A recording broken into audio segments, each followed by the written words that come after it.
जय हिंद दोस्तों, welcome to army super classes. This is Aryan Shukla.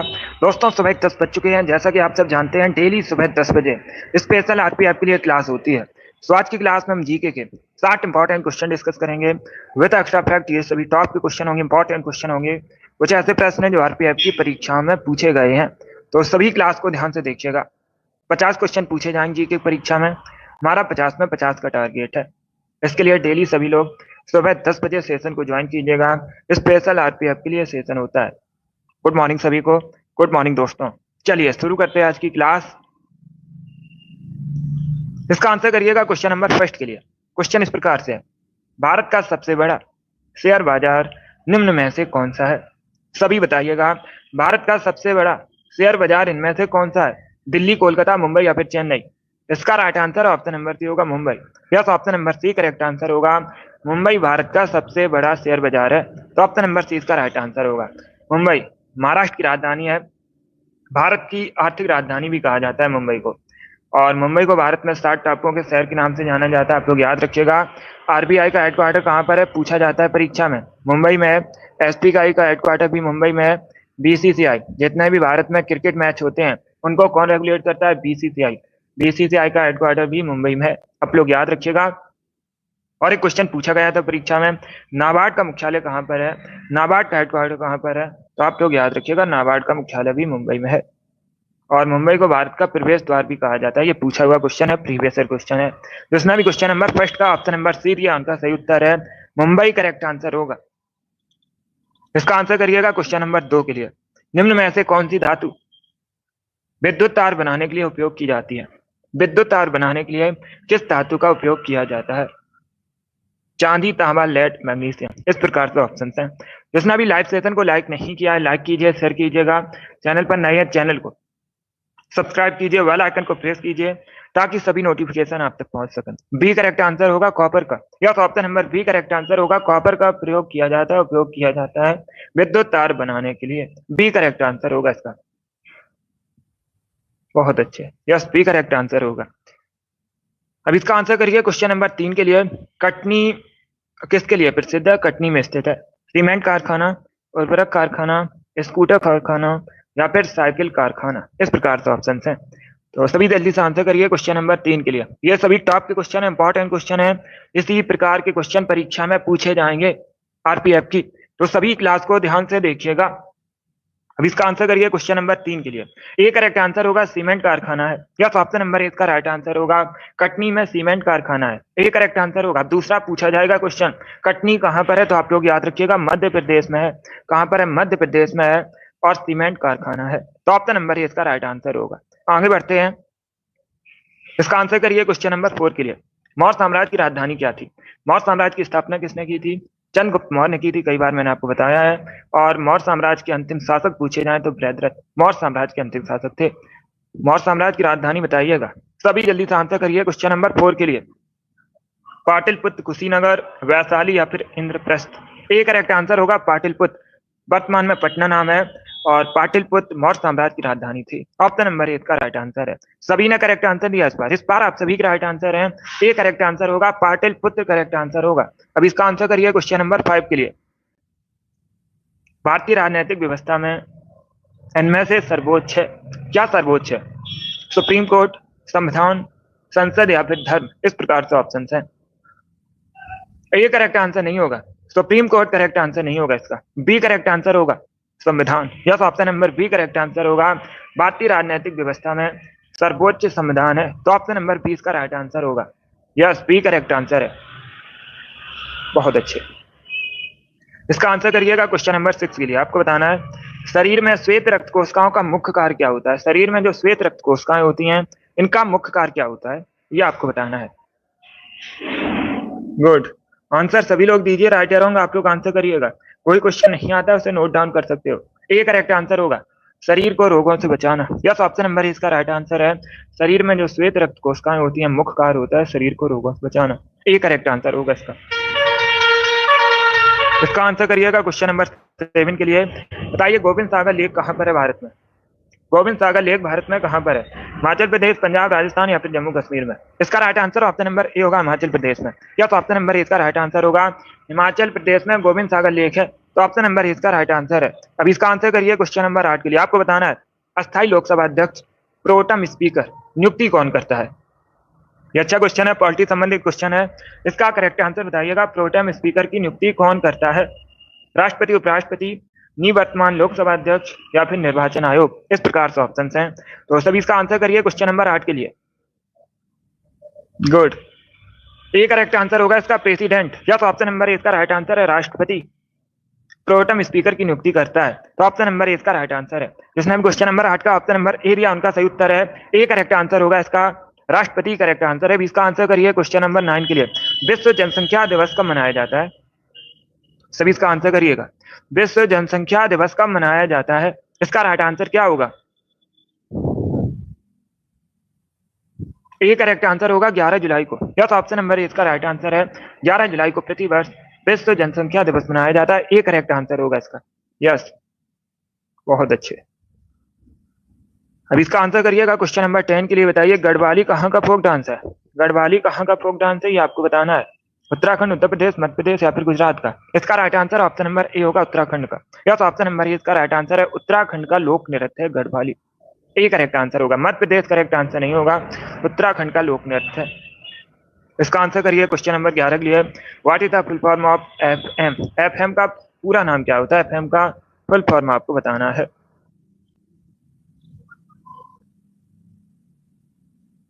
सभी इसका आंसर करिए क्वेश्चन नंबर 11 के लिए। गुड मॉर्निंग सभी को। इसका right answer option number A होगा, frequency modulation. Yes, option number A इसका राइट आंसर है। एफएम का फुल फॉर्म होता है frequency modulation. Option number A इसका राइट आंसर होगा। आगे बढ़ते हैं। अब इसका आंसर करिएगा क्वेश्चन नंबर 12 के लिए। आपको बताना है ऑस्ट्रेलिया की राष्ट्रीय खेल बताइएगा। यस, आपको नेशनल स्पोर्ट बताना है ऑस्ट्रेलिया का। इसका राइट आंसर क्या होगा। बैडमिंटन, फुटबॉल, क्रिकेट या फिर टेबल टेनिस। इसका right answer option number C होगा, क्रिकेट। या तो option number C correct answer होगा। क्रिकेट ऑस्ट्रेलिया का राष्ट्रीय खेल है, नेशनल स्पोर्ट है। क्रिकेट करेक्ट आंसर होगा इसका। बहुत अच्छे, सभी ने करेक्ट आंसर दिया है। क्रिकेट करेक्ट आंसर होगा इसका। अब इसका आंसर करिएगा क्वेश्चन नंबर 13 के लिए। क्वेश्चन इस प्रकार है, निम्न राजवंशों में से किस वंश की स्थापना बिंबिसार ने की है। 4 ऑप्शन दिए गए हैं, बताइए इसमें से किस वंश की स्थापना बिंबिसार ने की है। इसका राइट आंसर क्या होगा। सभी जल्दी।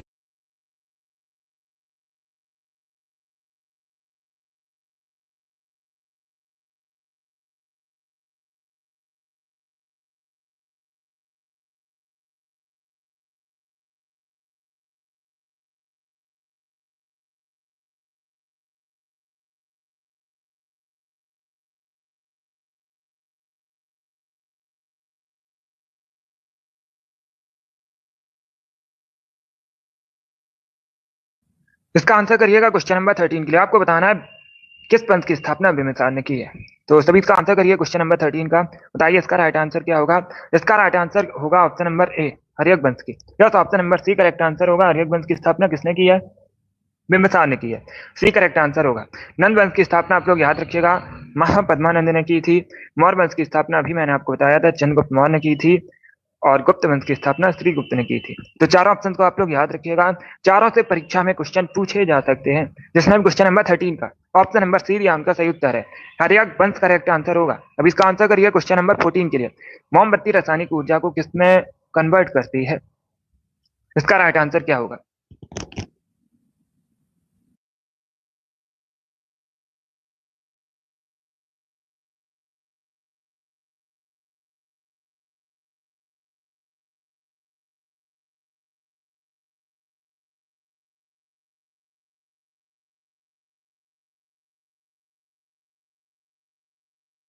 फोर्टीन है। इसका राइट आंसर बताइएगा, जो मोमबत्ती है रासायनिक ऊर्जा को किसमें बदलती है। इसका right answer option number C होगा, ऊष्मा और प्रकाश ऊर्जा। यस, ऑप्शन नंबर सी इसका राइट आंसर होगा।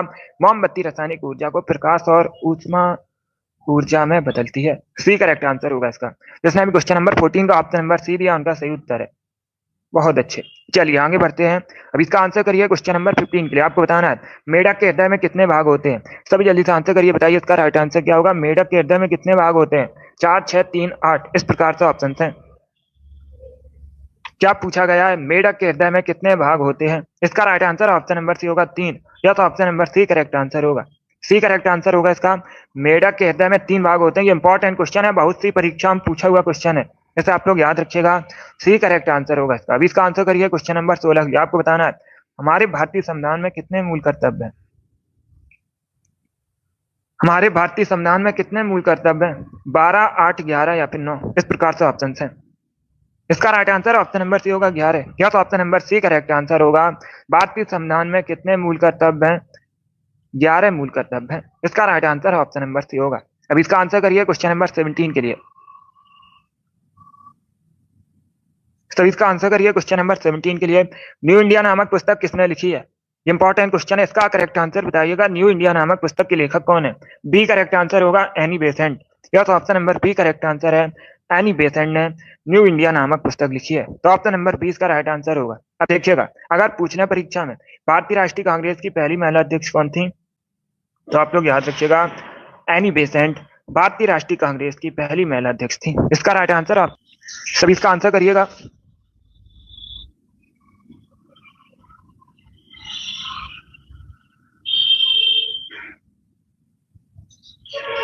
क्वेश्चन नंबर 18 के लिए आंसर करिए। क्वेश्चन इस प्रकार है, विश्व में सबसे लंबी किस देश की तट रेखा है? इसका राइट आंसर होगा ऑप्शन नंबर सी कनाडा। या तो option number C correct answer होगा। कनाडा की सबसे लंबी तट रेखा है विश्व में, तो ऑप्शन नंबर सी इसका राइट आंसर होगा। देखिएगा, अगर पूछा जाए दूसरे स्थान पर कौन है, दूसरे स्थान पर रसिया है, दूसरे स्थान पर रसिया है, पहले स्थान पर कनाडा है। इंपॉर्टेंट है, ज्योग्राफी संबंधित क्वेश्चन है इस प्रकार। इसका आंसर करिएगा क्वेश्चन नंबर 19 के लिए। कांच क्या होता है? सभी इसका आंसर करिएगा, बताइए कांच क्या होता है? इसका राइट आंसर क्या होगा? इसका राइट आंसर भी होगा अति शीतित द्रव है कांच। क्या है कांच? अति शीतित द्रव है, तो ऑप्शन नंबर 20 का आंसर है। जिसने क्वेश्चन नंबर 19 का ऑप्शन नंबर बी दिया, उनका सही उत्तर है बी करेक्ट आंसर होगा इसका। क्या तो ऑप्शन नंबर 20 है। अब इसका आंसर करिए क्वेश्चन नंबर 20 के लिए। आपको बताना है निम्न में से कौन सी नदी अरब सागर में जाकर मिलती है? तो सभी इसका आंसर करिए, बताइए इसका राइट आंसर क्या होगा। इनमें से कौन सी नदी अरब सागर में जाकर मिलती है? कावेरी, गोदावरी, नर्मदा या फिर कृष्णा? इसका right answer option number C होगा नर्मदा। या तो option number C correct answer होगा। नर्मदा नदी का जो उद्गम है मध्य प्रदेश के अमरकंटक से होता है और ये अरब सागर में जाकर मिलती है, पश्चिम की ओर बहती है। ऑप्शन नंबर सी इसका राइट आंसर होगा। मध्य प्रदेश की राजकीय नदी भी है नर्मदा। अब इसका आंसर करिएगा क्वेश्चन नंबर 21 के लिए। मठ और स्तूप किस संबंधित है? सभी जल्दी से आंसर करिएगा, बताइए इसका राइट आंसर क्या होगा। मठ स्तूप किस धर्म से संबंधित है? ए करेक्ट आंसर बौद्ध धर्म से संबंधित है। या तो ऑप्शन नंबर ए इसका राइट आंसर होगा। बौद्ध धर्म से संबंधित है मठ स्तूप, तो ऑप्शन नंबर ए इसका राइट आंसर है। अब इसका आंसर करिए क्वेश्चन नंबर 22 के लिए। डंप अभ्यारण्य कहाँ पर है? डंपा अभ्यारण्य कहाँ पर है? केरल, मध्य प्रदेश, मिजोरम या फिर तेलंगाना? इसका right answer option number C होगा मिजोरम में। या तो option number C correct answer होगा मिजोरम में चंपा अभ्यारण्य, तो ऑप्शन नंबर सी इसका राइट आंसर होगा। अब इसका आंसर करिएगा क्वेश्चन नंबर 23 के लिए। आपको बताना है दुर्गेश नंदिनी पुस्तक किसने लिखी है? सब इसका आंसर करिए, बताइए इसका राइट आंसर क्या होगा। दुर्गेश नंदिनी पुस्तक किसने लिखी है? इसका राइट आंसर बताएगा बंकिम चंद्र चटर्जी, वाल्मीकि, रविन्द्रनाथ टैगोर या फिर हरवंश राय बच्चन? इस प्रकार से ऑप्शन है। सभी जल्दी से आंसर करिए क्वेश्चन नंबर 23 के लिए। गुड, इसका right answer option number A होगा बंकिम चंद्र चटर्जी ने। ए करेक्ट आंसर होगा इसका। आप लोग याद रखिएगा बंकिम चटर्जी ने दुर्गेश नंदिनी पुस्तक लिखी है। ऑप्शन नंबर इसका राइट आंसर है। अब इसका आंसर करिएगा क्वेश्चन नंबर 24 के लिए। सिंधु घाटी सभा में घर किससे बने थे? सभी इसका आंसर करिएगा।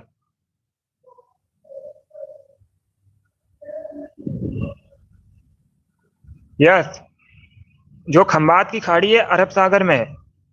अगर ऑप्शन में खंबात की खाड़ी या फिर अरब सागर कोई भी लिखा है तो उसे भी टिक कीजिएगा। अरब सागर में है खंबात की खाड़ी।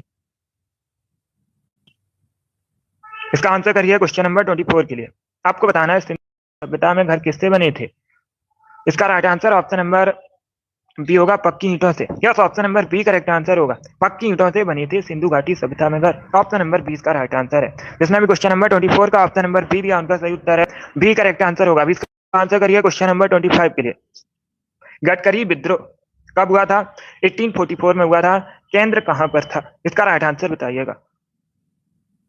कोल्हापुर, सूरत, सिलहट या फिर कानपुर? इस प्रकार से ऑप्शन है। ए करेक्ट आंसर होगा इसका कोल्हापुर। या तो ऑप्शन नंबर इसका राइट आंसर होगा। वर्तमान में कोल्हापुर कहां पर है? महाराष्ट्र में। अगर पूछना परीक्षा में वर्तमान में कोल्हापुर कहां पर है? महाराष्ट्र में है, और गडकरी विद्रोह 1844 में जो हुआ था इसका केंद्र था। ऑप्शन नंबर इसका राइट आंसर होगा कोल्हापुर, करेक्ट आंसर होगा इसका। आगे बढ़ते हैं, इसका आंसर करिएगा क्वेश्चन नंबर 26 के लिए। आपको बताना है पानी का क्वथनांक कितना होता है। सभी जल्दी से आंसर करिए क्वेश्चन नंबर 26 के लिए। पानी का क्वथनांक आपको बताना है कितना होता है। इसका राइट आंसर क्या होगा? इसका right answer option number D होगा 100 degree Celsius. D correct answer होगा इसका। पानी का जो क्वथनांक है 100 डिग्री सेल्सियस होता है। ऑप्शन नंबर डी इसका राइट आंसर होगा। अब इसका आंसर करिए क्वेश्चन नंबर 27 के लिए। की राजधानी बताइए क्या थी। अगर पूछा जाए पाल वंश की स्थापना किसने की थी, तो आप लोग याद रखिएगा पाल ने पाल वंश की स्थापना की थी, संस्थापक थे। और इसका right answer option number A होगा Munger. Yes, option number A इसका राइट आंसर होगा। पाल वंश की राजधानी मुंगेर थी। ऑप्शन नंबर ए इसका राइट आंसर होगा। बहुत अच्छे, तो सभी इसका राइट आंसर दिया। ऑप्शन नंबर ए इसका राइट आंसर होगा। अभी इसका आंसर करिए क्वेश्चन नंबर 28 के लिए। इंदौर के होलकर राजवंश की स्थापना किसने की थी? ये इतिहास से संबंधित क्वेश्चन है। सभी जल्दी से आंसर करिए, बताइए इंदौर का जो होलकर राजवंश थी स्थापना किसने की थी? शिवाजी ने, मल्हार राव ने, बाजीराव ने, या फिर नन ऑफ दीज? इसका right answer option number B होगा मल्हार राव ने। बी करेक्ट आंसर होगा इसका। मल्हार राव ने इंदौर के होलकर राजवंश की स्थापना की थी। 20 का राइट आंसर होगा। अब इसका आंसर करिए क्वेश्चन नंबर 29 के लिए। पृथ्वी पर सबसे गहरा गर्त कौन सा है? सी करेक्ट आंसर होगा मैरियाना गर्त। Yes, option number C correct answer होगा। मैरियाना गर्त पृथ्वी पर सबसे गहरा गर्त है, तो ऑप्शन नंबर सी का राइट आंसर होगा। अब दूसरा क्वेश्चन पूछा जाएगा परीक्षा में। क्या क्वेश्चन पूछा जाएगा दूसरा परीक्षा में? ये जो मैरियाना गर्त है सबसे गहरा गर्त, ये किस महासागर में है? तो आप लोग याद रखिएगा पैसिफिक ओशियन में है, प्रशांत महासागर में है। ऑप्शन नंबर सी का राइट आंसर होगा। अभी इसका आंसर करिए क्वेश्चन नंबर 30 के लिए। न्यूयॉर्क किस नदी के किनारे स्थित है? न्यूयॉर्क यूएसए का एक नगर है, यूएसए का एक शहर है। किस नदी के किनारे बसा है? हडसन नदी के किनारे बसा है। ऑप्शन नंबर ए इसका राइट आंसर होगा। हडसन नदी के किनारे बसा है न्यूयॉर्क, और यूएसए का एक नगर है। ऑप्शन नंबर ए इसका राइट आंसर होगा। अब इसका आंसर करिए, सभी जल्दी से आंसर करिए क्वेश्चन नंबर 31 के लिए। इंपॉर्टेंट क्वेश्चन है। क्वेश्चन इस प्रकार है, भारत सरकार द्वारा पर्यावरण संरक्षण अधिनियम कब पारित किया गया? इसका राइट आंसर क्या होगा? तो सभी इसका आंसर करिए क्वेश्चन नंबर 31 के लिए। बताइए इसका राइट आंसर क्या होगा? इसका right answer option number D होगा 1986 में, 1986 में। क्या करेक्ट आंसर होगा? ऑप्शन नंबर डी इसका राइट आंसर होगा। 1986 में भारत सरकार द्वारा पर्यावरण संरक्षण अधिनियम पारित किया गया था। ऑप्शन नंबर डी इसका राइट आंसर होगा। अब इसका आंसर करिएगा क्वेश्चन नंबर 32 के लिए। आपको बताना है प्रियदर्शिका पुस्तक किसने लिखी है? प्रियदर्शिका पुस्तक बताइए किसके द्वारा लिखी गई है? कालिदास, तुलसीदास, चाणक्य, या फिर हर्षवर्धन? 32 है क्वेश्चन नंबर 32। अब इसका आंसर करिएगा। गुड, डी करेक्ट आंसर होगा हर्षवर्धन ने। यह तो ऑप्शन नंबर डी इसका राइट आंसर है। प्रियदर्शिका नामक पुस्तक हर्षवर्धन ने लिखी है, तो ऑप्शन नंबर डी इसका राइट आंसर होगा। अब इसका आंसर करिए क्वेश्चन नंबर 33 के लिए। माधव राष्ट्रीय उद्यान आपको बताना है कहां पर है। माधव राष्ट्रीय उद्यान मध्य प्रदेश में है। ऑप्शन नंबर इसका राइट आंसर होगा। मध्य प्रदेश में है माधव राष्ट्रीय उद्यान। 34 के लिए आंसर करिएगा। निम्न में से जल जनित रोग कौन सा है? इसमें बताइएगा जल जनित रोग कौन सा है। बी करेक्ट आंसर होगा हैजा। Yes, option number B correct answer होगा। हैजा एक जल जनित रोग है, तो ऑप्शन नंबर 20 का राइट आंसर होगा। अब इसका आंसर करिए क्वेश्चन नंबर 35 के लिए। आपको बताना है किस विटामिन का केमिकल नेम राइबोफ्लेविन होता है? इसका राइट आंसर क्या होगा? राइबोफ्लेविन किस विटामिन का केमिकल नेम है? विटामिन के, विटामिन सी, विटामिन B2 या फिर विटामिन B12? इस प्रकार से ऑप्शन है, तो सभी इसका आंसर करिए। बताइए इसका राइट आंसर क्या होगा? करेक्ट आंसर होगा। इसका right answer option number B होगा, सॉरी सी होगा, vitamin B12। Option number C इसका राइट आंसर है। राइबोफ्लेविन पूछा गया किस विटामिन का केमिकल नेम होता है? ये पूछा गया। सी इसका राइट आंसर होगा vitamin B2। Yes, D correct answer नहीं होगा। विटामिन B12 का केमिकल नेम होता है साइनोकोबालामिन। क्या होता है? साइनोकोबालामिन। तो डी करेक्ट आंसर नहीं होगा इसका। सी करेक्ट आंसर होगा vitamin B2। Yes, option number C इसका राइट आंसर है। पहले क्वेश्चन को समझिएगा। क्वेश्चन में पूछा गया था राइबोफ्लेविन किस विटामिन का केमिकल नेम होता है, ये पूछा गया था। तो इसका right answer option number C होगा। विटामिन B2 का केमिकल नेम होता है राइबोफ्लेविन। और विटामिन B12 का भी केमिकल नेम पूछ सकते हैं परीक्षा में, तो आप लोग याद रखिएगा साइनोकोबालामिन। क्या साइनोकोबालामिन? कोबाल्ट की मात्रा पाई जाती है विटामिन B12 में। डी करेक्ट आंसर होगा। अगर पूछा जाता साइनोकोबालामिन किसका केमिकल नेम होता है, तो आप लोग याद रखिएगा B12 का और यहाँ पर पूछा गया था राइबोफ्लेविन किसका केमिकल नेम होता है, तो सी इसका राइट आंसर होगा विटामिन B2 का। अब इसका आंसर करिएगा क्वेश्चन नंबर 36 के लिए। तब इसका आंसर करिए क्वेश्चन नंबर 36 के लिए। बताइए इसका राइट आंसर क्या होगा। नीचे दिए गए यौगिकों में से कौन सा प्राकृतिक गैस का मुख्य अवयव है। चार ऑप्शन आपको दिए गए हैं। यस, विटामिन B7 का बायोटिन होता है केमिकल नेम। देखिएगा, चार ऑप्शन आपको दिए गए हैं और क्वेश्चन में पूछा गया है कौन सा घटक प्राकृतिक गैस का मुख्य घटक है। ब्यूटेन, हेक्सेन, बेंजीन, मिथेन, इस प्रकार से ऑप्शन हैं। इसका right answer option number D होगा मिथेन। क्या, तो option number D correct answer होगा। मिथेन प्राकृतिक गैस का मुख्य अवयव है, तो ऑप्शन नंबर डी इसका राइट आंसर होगा। आगे बढ़ते हैं। 37 के लिए आंसर करिएगा। खेतड़ी माइन किसके लिए प्रसिद्ध है। ये इंपॉर्टेंट क्वेश्चन है, ये भी बहुत सी परीक्षा में पूछा हुआ क्वेश्चन है। अब देखिएगा, अगर पूछ ले परीक्षा में खेतड़ी माइन कहाँ पर है, तो आप लोग याद रखिएगा राजस्थान में। कहाँ पर है, राजस्थान में। कॉपर के लिए प्रसिद्ध, ऑप्शन नंबर सी इसका राइट आंसर होगा। अब इसका आंसर करिएगा क्वेश्चन नंबर 30। भारतीय संविधान के अनुसार कार्यपालिका का प्रमुख कौन होता है। इसका राइट आंसर क्या होगा। भारतीय संविधान कार्यपालिका का प्रमुख कौन होता है। राष्ट्रपति, भारत के मुख्य सचिव, केंद्रीय गृह मंत्री या फिर होगा प्रेसिडेंट। ए करेक्ट आंसर होगा इसका। यस, आप लोग याद रखिएगा जो कार्यपालिका का प्रमुख है राष्ट्रपति होता है। ए करेक्ट आंसर होगा। बहुत अच्छे, यस अमित। अब इसका आंसर करिए क्वेश्चन नंबर 39 के लिए।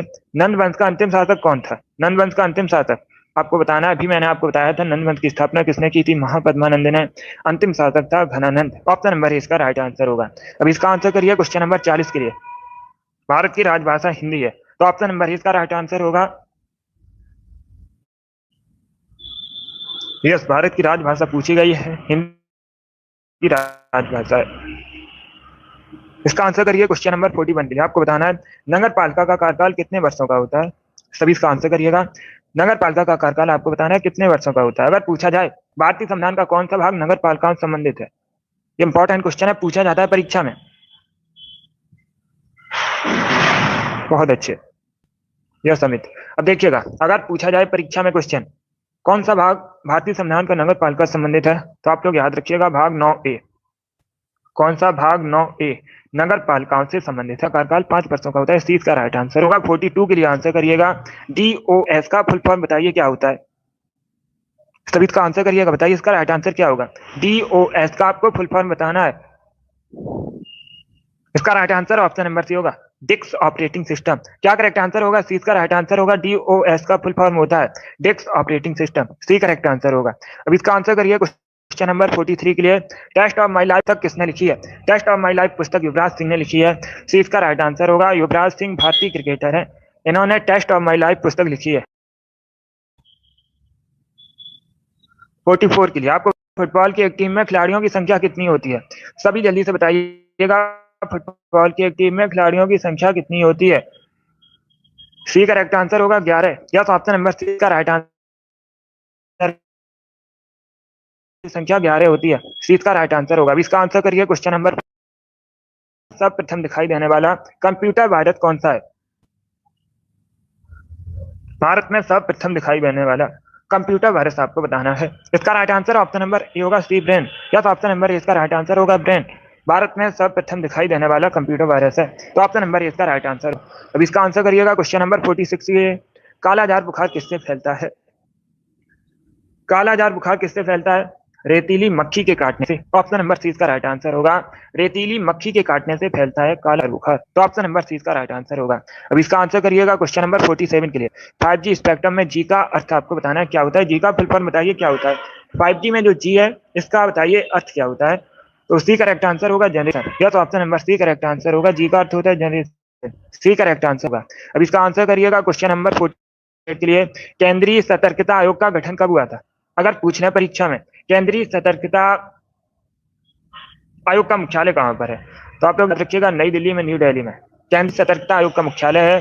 और इसका जो गठन है 1964 में हुआ था, 1964 में हुआ था। एक करेक्ट आंसर होगा इसका 1964, एक करेक्ट आंसर होगा। अब इसका आंसर करिएगा क्वेश्चन नंबर 49 के लिए। मीमांसा दर्शन के प्रतिपादक बताइएगा। डी करेक्ट आंसर होगा Jaimini. Plus option number D इसका राइट आंसर होगा। मीमांसा दर्शन के प्रतिपादक है, तो ऑप्शन नंबर डी इसका राइट आंसर है। अब इसका आंसर करिए क्वेश्चन नंबर 50 के लिए। वैन सांग ने शिलादित्य के लिए कहा था। इतिहास से संबंधित क्वेश्चन है, अच्छा क्वेश्चन है। तो सबका आंसर करिए, बताइए इसका राइट आंसर क्या होगा। वैनसांग ने शिलादित किसे कहा था? चंद्रगुप्त मौर्य, चंद्रगुप्ती, अशोक या फिर हर्षवर्धन को? गुड, सभी आंसर करिए क्वेश्चन नंबर 50 के लिए। शिलादित पूछा गया है, किसे कहा था? इसका right answer option number D होगा, हर्षवर्धन को। डी करेक्ट आंसर होगा इसका, हर्षवर्धन को कहा था वैनसांग ने शिलादित। तो ऑप्शन नंबर डी इसका राइट आंसर होगा। इसका आंसर करिएगा क्वेश्चन नंबर 51 के लिए। आपको बताना है सून की खोज किसने की थी। ये भी इंपॉर्टेंट क्वेश्चन है, अच्छा क्वेश्चन है। बताइएगा सून खोज किसने की थी? वराहमिहिर, आर्यभट्ट, भास्कर या फिर नन ऑफ दीज? इसका right answer option number B होगा, आर्यभट्ट ने। यस, बी करेक्ट आंसर होगा, आर्यभट्ट ने सबसे पहले सून की खोज की थी। अब इसका आंसर करिएगा क्वेश्चन नंबर 52 के लिए। जनसंख्या के अध्ययन को क्या कहते हैं? जनसंख्या के अध्ययन को जनांकिकी कहते हैं। ये पूछा हुआ क्वेश्चन है, सीपीओ की परीक्षा में पूछा गया था, बिल्कुल इसी प्रकार से। तो आप लोग याद रखिएगा, जनसंख्या अध्ययन को जनांकिकी कहते हैं। 53 के लिए आंसर करिएगा, डॉक्टर सलीम अली पक्षी अभ्यारण्य आपको बताना है कहां पर है। इसका राइट आंसर ऑप्शन होगा गोवा में। Yes, option number C correct answer होगा, भारत के गोवा में डॉक्टर सलीम अली पक्षी अभ्यारण्य। तो सी इसका राइट आंसर है। इसका आंसर करिएगा क्वेश्चन नंबर 54 के लिए। नई राजनीतिक पार्टियों को मान्यता कौन प्रदान करता है? इसका राइट आंसर क्या होगा? नई राजनीतिक पार्टियां जो, उनको मान्यता कौन प्रदान करता है? प्रधानमंत्री, चुनाव आयोग, राष्ट्रपति, फिर पार्लियामेंट? इसका right answer option number B होगा, चुनाव आयोग। या तो option number B correct answer होगा, चुनाव आयोग नई राजनीतिक पार्टियों को मान्यता प्रदान करता है, बी करेक्ट आंसर होगा। अब इसका आंसर करिए क्वेश्चन नंबर 55 के लिए। मधुमलाई राष्ट्रीय उद्यान कहां पर है? सभी जल्दी से आंसर करिए, बताइए इसका राइट आंसर क्या होगा। मधुमलाई राष्ट्रीय उद्यान कहां पर है? उत्तराखंड, तमिलनाडु, असम या फिर गुजरात में? इसका right answer option number B होगा, तमिलनाडु। या तो option number B correct answer होगा, तमिलनाडु में मधुमलाई राष्ट्रीय उद्यान है। इंपॉर्टेंट क्वेश्चन है, बहुत सी परीक्षा में पूछा हुआ क्वेश्चन है, आरपीएफ की भी परीक्षा में पूछा गया था प्रीवियस ईयर क्वेश्चन। तो 20 का राइट आंसर होगा, तमिल करेक्ट आंसर होगा। 56 के लिए आंसर करिएगा, बताइए किस प्रदेश का भौगोलिक उपनाम सोया प्रदेश है? सोया प्रदेश भारत में किसे कहा जाता है? आंध्र प्रदेश, मध्य प्रदेश, उत्तर प्रदेश या फिर हिमाचल प्रदेश को? इसका right answer option number B होगा, Madhya Pradesh. Yes, B correct answer. Madhya Pradesh को कहा जाता है प्रदेश, देश इसलिए कहा जाता है क्योंकि मध्य प्रदेश में भारत में सबसे अधिक सोया का उत्पादन। आपसे पूछ सकते हैं परीक्षा में कि भारत में सबसे अधिक सोया का उत्पादन कहां पर होता है, तो आप लोग याद रखिएगा मध्य प्रदेश में होता है, इसीलिए मध्य प्रदेश को भारत में सोया प्रदेश के नाम से जाना जाता है।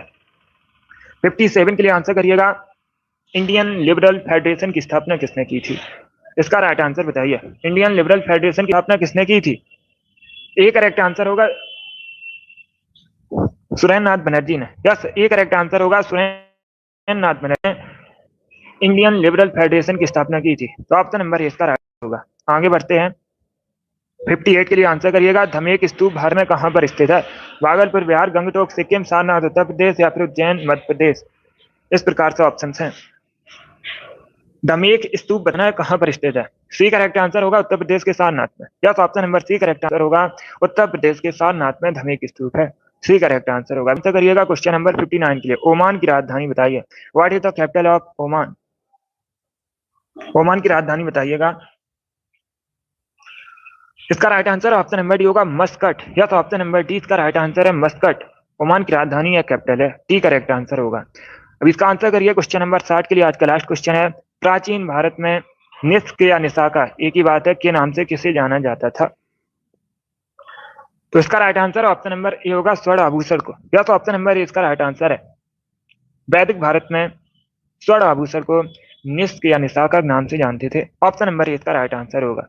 जिसने भी क्वेश्चन नंबर 60 का ऑप्शन नंबर ए दिया, उनका सही उत्तर है। गुड, ए करेक्ट आंसर होगा इसका, स्वर्ण आभूषण करेक्ट आंसर होगा। बहुत अच्छे। चलिए दोस्तों, आज की क्लास में हमने 60 इंपॉर्टेंट क्वेश्चन डिस्कस किए with extra fact. I hope आप सभी को ये प्रश्न समझ आए होंगे। सो क्लास को लाइक कीजिए, शेयर कीजिए, चैनल पर नए हैं चैनल को सब्सक्राइब कीजिएगा, बटन को प्रेस कीजिए ताकि सभी नोटिफिकेशन आप तक पहुंच सके। डेली क्लास होती है सुबह 10 बजे, स्पेशल जीके जीएस का सेशन है, सभी डेली सेशन को ज्वाइन कीजिएगा। आरपीएफ के लिए डेली सुबह 10 बजे सेशन होता है, यही वाला। 50 क्वेश्चन पूछे जाएंगे जीके के परीक्षा में, हमारा 50 में 50 का टारगेट है। इसके लिए डेली सेशन को ज्वाइन कीजिएगा। पसंद आए क्लास को लाइक कीजिए, शेयर कीजिए, चैनल पर नए हैं चैनल को सब्सक्राइब कीजिएगा, बेल आइकन को प्रेस कीजिए ताकि सभी नोटिफिकेशन आप तक पहुंच सके। Thank you guys, thank you for watching.